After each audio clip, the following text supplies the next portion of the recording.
Welcome. This is going to be part 3 of the start of the series, How to Start a Business and Succeed, the most important ingredient.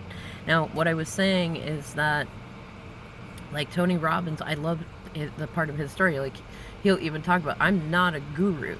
He is. But what he means is, he hasn't necessarily done anything significant on his own that is noteworthy other than being obsessed with success.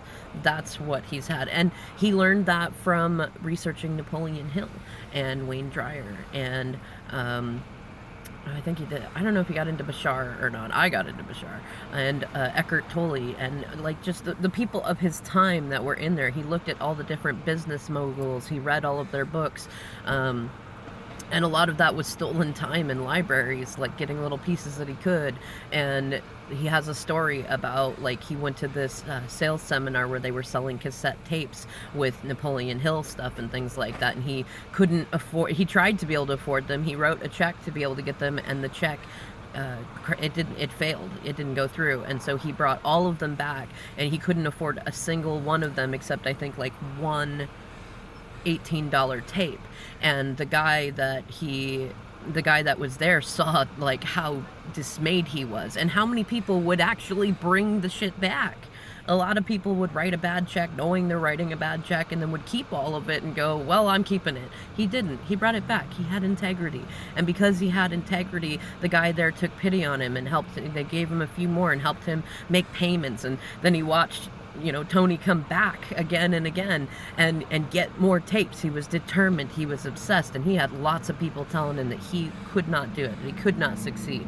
Abraham Hicks is another interesting example. And when Esther had her partner Jerry there, they went through all sorts of people telling them that they were nuts and it was crazy and they were starting some cult and all sorts of stuff like that. Now Esther sits very comfortably and just amusingly says, that's okay. You can think that of me, and Abraham, the being that she channels, is like, that's okay.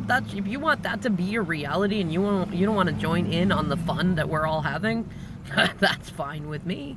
I'm not gonna, it's neither my job nor my desire to change the way you feel. The people that are called to join me in this will, and those who aren't won't. And it's neither here nor there whether they do or they don't. And Eckhart Tolle, The Power of Now, his obsession was with internal peace, which is kind of a funny thing to call obsessed, but it is an obsession. He studied the Buddhists, he studied the Urantia book, he studied Christianity, he contributed to what's the name of the book? A Course in Miracles. The woman that wrote that, he talked with her and talked about all that stuff, and his obsession is being just so like omnipresent like spirit is, and so unbothered and so unfuckwithable about everything, that he ended up becoming successful not even by seeking money or any of that stuff, by just being such just such a peaceful person that those in the world who just needed peace of mind could go to him. And I didn't start out with Tony Robbins, but I was lucky enough that when I was about 11, I had an aunt on my father's side who took me to a landmark education event for kids. And it's funny because most of the kids there were kind of like, man, my parents are making me go to that. I loved it. It talked about personal accountability and how you can do or be anything that you want, and you just have to be willing to want it more than anything else. And you don't have to be better than anyone else. It doesn't have to be a competition. And that one thing, I just loved it. It was great. And I watched so many of the other kids it's fine that they didn't, but I watched them just kind of like, they weren't called to the opportunity. Let's put it that way. It was kind of a waste of time for them. It was just, nah. But I liked it. And the few other kids there that liked it, we had a heyday with it. It was fun. And from there, I got into a whole lot of the others of the time, and I would say this was in the 90s, so those who were available in those times, I looked into them. And when I started looking into Tony Robbins stuff, and I realized, whoa, you know what? That's something I'm good at. I am a total nerd, and I get very obsessed about learning. I like to call there's polymaths and polyphiliacs, which is a polymath is somebody who likes to learn how to do something and then to master it and then to learn another thing. And a polyphiliac is somebody who just has a love of learning in general. And I definitely put myself in both categories.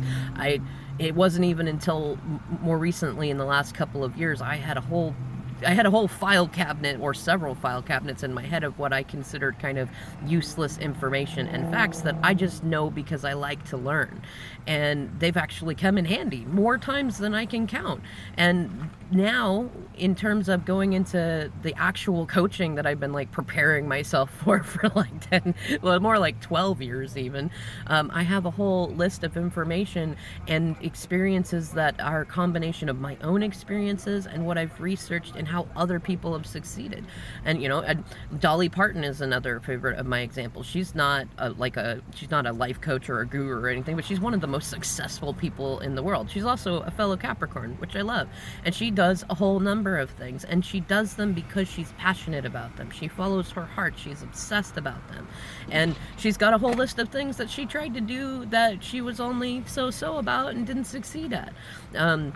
Roseanne Barr is another one of my favorite examples, and she is especially loony later on in her life, and she's got her own YouTube channel, and I love it because she doesn't have to worry anymore about any sort of money. She just does what she likes to do. She'll get on and interview people sometimes. Other times she'll go on a crazy rant, and I don't agree with all of her philosophies on things and stuff like that, but I love that she's passionate about what she does. I'm probably going to get hurt for this one, but Cadence Owens is another person that I like in terms of when you look at being obsessed about something.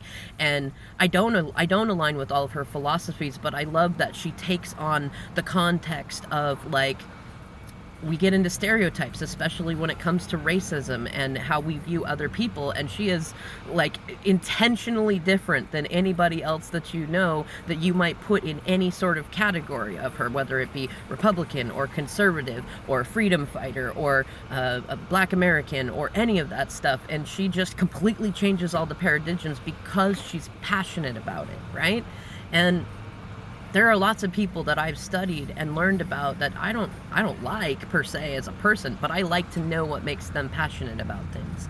And I definitely recommend that. But first and foremost, you want to start a business that you're going to succeed at, pick something that you're passionate about, that you're obsessed about, you're nerdy about. My tarot and astrology business is successful and growing every single day because at the beginning of this year, I